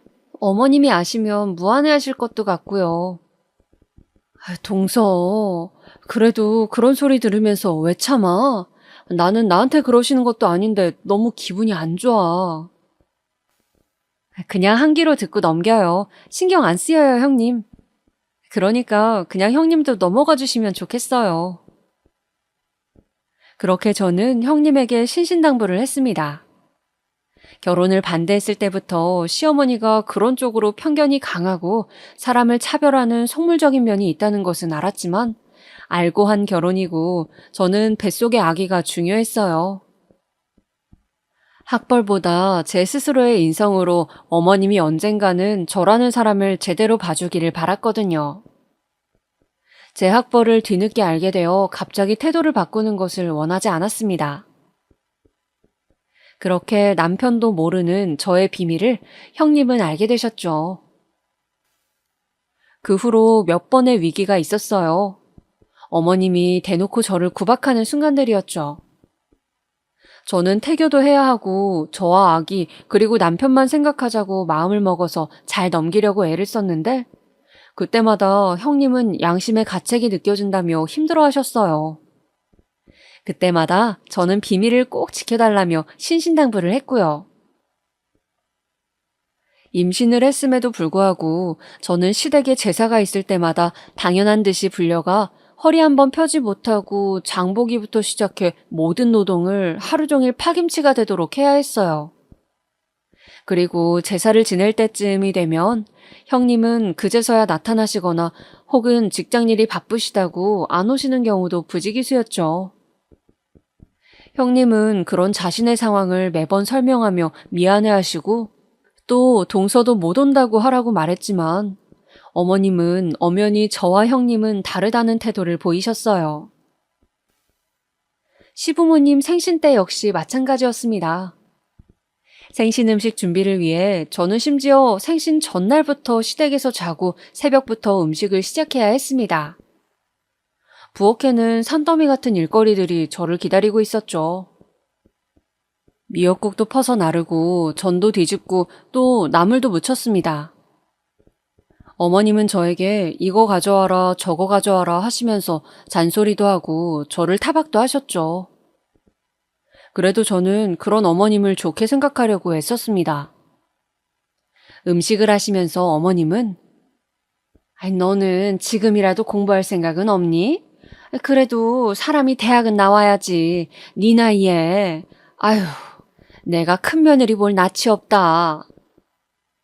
네, 생각해 볼게요, 어머니. 어머님은 항상 저에게 그런 말들을 늘어놓으면서 형님 신기를 거스르지 말고 되도록 집안일은 다 하도록 하라고 당부를 하시는 거였어요. 저는 그런 말들이 너무 듣기 싫고 귀를 틀어막고 싶었지만 참고 견뎠습니다. 그렇게 임신 기간을 서럽게 보내고 아기를 낳았어요. 아기를 낳던 날 저는 예정일을 2일 앞두고 있었습니다. 아직 좀 남았다고 생각했는데 갑자기 꼬리뼈 부분이 쿡쿡 쑤시는 기분이 들기 시작하더니 처음 느껴보는 묘한 통증이 꼬리뼈부터 시작해서 골반에 불규칙하게 오기 시작했습니다. 약하기는 했지만 그 통증이 오면 저는 잠시 서서 쉬어야 할 만큼 쿡쿡 쑤시는 느낌이어서 택시를 타고 얼른 집으로 갔습니다. 불규칙하게 한 번씩 쑤시던 그 통증은 저녁이 되자 조금 더 자주 오고 있었습니다. 제가 워낙 겁이 많아서 인터넷으로 출산 후기를 정말 많이 본지라 많은 사람들의 말 중 샤워를 꼭 하고 가라는 말이 번뜩 떠올랐어요. 저는 허겁지겁 아픈 배를 잡고 샤워를 했습니다. 그리고 신랑이 사온 초밥을 몇 점 먹었어요. 힘이 필요하니 밥을 잘 먹어야 한다는데 꼬리뼈 부분이 너무 아프니까 밥이 잘 넘어가질 않았습니다. 새벽 2시쯤 되자 통증은 걷잡을 수 없이 커져갔습니다. 마치 누가 제 골반뼈를 잡고 으스러뜨리는 느낌이 들었죠. 더 이상 참을 수 없을 것 같은 고통에 저는 이게 진통이구나 싶어 얼른 신랑을 깨웠어요. 자기야, 일어나봐. 나 이제 너무 아파서 병원 가야 될 것 같아. 알았어. 지금 가자, 얼른. 신랑은 선잠을 잤는지 자다가 벌떡 일어나더니 저를 부축해서 차를 타려고 엘리베이터를 타고 주차장으로 갔습니다. 한 3걸음 걷고 아파서 쉬고 또 3걸음 걷고 아파서 쉬는 것의 반복이었습니다. 골반뼈가 마구 제멋대로 움직이는 기분이 들면서 조수석에 앉았는데 제대로 앉아있기도 힘들어서 엉덩이를 반쯤 들고 조금 울면서 신랑한테 빨리 좀 가달라고 애원했던 것 같아요. 진짜 누군가 덤프트럭이 내 골반을 지나가는 느낌이라고 하더니 정말 시간이 지날수록 골반이 찢어지는 것처럼 아프더군요. 그렇게 겨우겨우 병원으로 도착해서 분만실로 향했습니다. 그때가 새벽 3시는 넘은 것 같았어요. 그런데 신랑이 그 밤중에 시어머니께 전화를 하는 거예요. 엄마 말대로 밤에 진통이 와서 결국 병원에 왔어. 이제 나을 것 같아요. 알았어. 엄마가 말씀하신 대로 내가 꼭 전달할게요. 무슨 이야기인지 남편은 비장한 표정을 지으면서 어머니하고 이야기를 했습니다. 저는 가쁜 숨을 내쉬면서 간호사가 놓아준 진통제를 링겔로 맞으며 정신을 부여잡으려고 애쓰고 있었어요. 손으로 촉진해 본 결과 아직 3cm 열린 상태라고 했습니다. 초사는 원래 자궁문이 열리기까지 시간이 오래 걸린다고, 아직 한참을 더 아파야 한다고요. 그런데 그런 저에게 남편이 하는 말이 가관이었습니다. 자기야, 엄마가 자기 아기 낳을 때 다 돼서 몇 번이나 말씀을 하셨는데 무조건 자연분만으로 낳아야 한대. 무슨 소리야, 그게. 애 낳다가 안 되면 수술하는 거지, 무슨. 남편은 황당해하는 저의 손을 꼭 붙잡고 응원한다며 어이없는 멘트를 남발하더군요. 남편의 얼굴은 그저 태어날 아기에만 관심이 있는 것 같은 얼굴이었습니다. 남편은 미소를 띠며 곧 태어날 아기를 기다리는 듯 했어요. 그런데 시간이 지날수록 진통은 심해져 왔어요. 미칠 듯한 고통으로 온몸을 들썩거리며 힘든 시간을 버티다가 저는 그렇게 3시간쯤 지났을 때 남편에게 말했습니다. 자기야, 나 그냥 수술하면 안 될까? 지금 너무 힘든데 도저히 못하겠어. 이대로 몸이 너무 아파. 자기야, 왜 그래? 조금만 더 기운을 내. 자연분만해야 아기에게 좋다잖아, 자기야, 내가 좀 너무 기운이 딸려서 도저히 안 되겠어. 너무 그렇게 저는 생명이 위급한 상황까지 가서 제왕절개로 겨우 아기를 낳았습니다. 태어난 아기는 너무 예쁘더군요. 조그마한 몸에 눈, 코, 입이 다 있고 손가락, 발가락이 다 있는 것이 너무 신기했습니다. 아기를 낳을 당시 자연분만을 해야 한다고 했던 시모와 또 그 말을 들으려고 했던 남편의 행동에 대해서는 깊게 생각하지 않으려 애를 썼습니다. 깊게 생각해봤자 제 기분만 나쁘니까요. 그렇게 저는 3개월간 거의 시댁에도 가지 않고 친정엄마에게도 영상통화로 아기를 보여주면서 아기를 키우는 일에 매진했습니다. 그렇게 우리 아기는 쑥쑥 자라 100일을 맞이하게 되었죠. 아기 100일을 집에서 조촐하게 하려고 했는데 시어머니가 그래도 밖에서 맛있는 거 먹으면서 하고 싶다고 하셔서 장소를 대여하고 100일 잔치를 준비했습니다. 식당에 도착하자 아주버님과 형님이 먼저 와 계셨어요. 확실히 강사 일을 하시다 보니 멋들어진 바지 정장을 입고 핸드백을 메고 오신 모습이 잘 나가는 커리어 우먼 같고 지적이고 멋졌습니다. 저는 아기를 낳고 살을 채 빼지 못한 상태였어요. 그래서 몸매를 커버할 수 있는 검정색 통짜 원피스를 입었죠. 어머님은 제 모습과 형님의 모습을 보더니 또 혀를 끌끌 차셨습니다. 그렇게 100일상을 차리고 가족들과 사진을 찍고 즐거운 시간을 보낸 후 다 같이 나서는 참이었어요. 갑자기 배가 아파서 신랑에게 급하게 아기를 맡기고 저는 화장실로 달려갔습니다. 급하게 볼일을 보고 칸에서 나오니 형님이 화장실 앞에 서 계셨어요. 그런데 화장실 가방걸이가 망가져서 형님은 두리번거리다가 가방을 손을 씻는 세면대에 놓으려고 하셨죠. 한눈에 보기에도 뭔가 비싸 보이는 핸드백이었습니다. 그때였어요. 얘, 둘째 너 뭐하니? 얼른 가방 받아들지 않고. 네, 어머니? 아니, 가방끈이 짧으면 백이라도 제대로 들어야지. 너는 애가 센스가 이렇게 없니? 아, 네. 면역력 때문에 내가 그렇게 자연분만 하라고 했는데 그것도 기어이 수술을 하고 말이야. 아유, 너무 못 배워서 진짜 말이 안 통한다 정말. 저는 또 시작이시네. 그냥 이 순간만 지나면 되겠지 하고 참고 있었어요. 그런데 어느새 볼일을 다 보고 나오신 형님이 갑자기 얼굴을 붉히면서 어머님께 말하는 것이었습니다. 어머님, 진짜 제발 그만하세요. 동서 미국 유학파란 말이에요. 뭐? 어머님, 동서가 지금 미국 유학 중에 도련님하고 연애해서 결혼한 거라고요. 생각해 보세요. 어묵 공장하는 부유한 집에서 왜 교육을 안 시켰겠어요? 동서 미국 뉴욕대 경영학과 휴학 중이라고요. 제발 가방끈 어쩌고 그런 소리 좀 그만하세요. 요새 누가 그런 말을 써요? 뭐? 진짜니? 미국? 뉴욕? 아유, 어머니 죄송해요. 다시 미국 가게 되면 말씀드리려고 했는데 제가 연애 때부터 말을 안 했어서 신랑한테도 말을 못 했고 죄송해요. 아유, 미안하다. 내가 미안하구나. 그동안 내가 너무 너한테 구박을 해서 아유, 어쩌나 미안하다.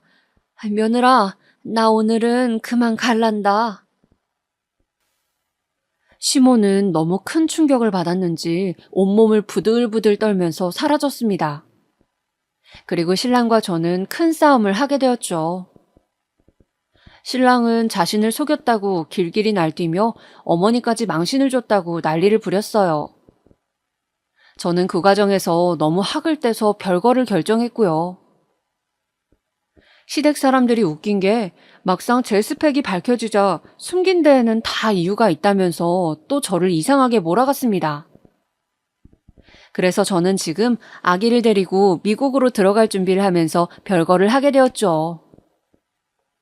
시모는 망신을 톡톡히 당했다고 생각했는지 그 후로 저에게 일절 연락을 하지 않았어요. 저 역시 시모와 말하고 싶지도 않았고 무엇보다 남편이 너무 화를 내는 것에 실망을 해서 다시 그 집구석에 얼굴을 맞대고 싶지 않았어요. 다만 형님과는 가끔 연락을 하고 지내게 되었죠. 지금까지 저에게 있었던 기막힌 사연을 말씀드렸는데요. 결론이 좀 허무한가요? 어찌됐든 저는 앞으로는 저를 너무 숨기지 않고 살아야겠다는 생각이 들었고 또 사람을 조심해서 만나야겠다는 깨달음을 얻었습니다. 그 과정에서 인생 공부하고 깨달음을 얻었다고 좋은 쪽으로 생각하려고 매일 마음을 다지고 있어요. 지금까지 제 이야기 들어주셔서 감사합니다. 다들 행복한 하루 보내시길 바랍니다. 건강하세요.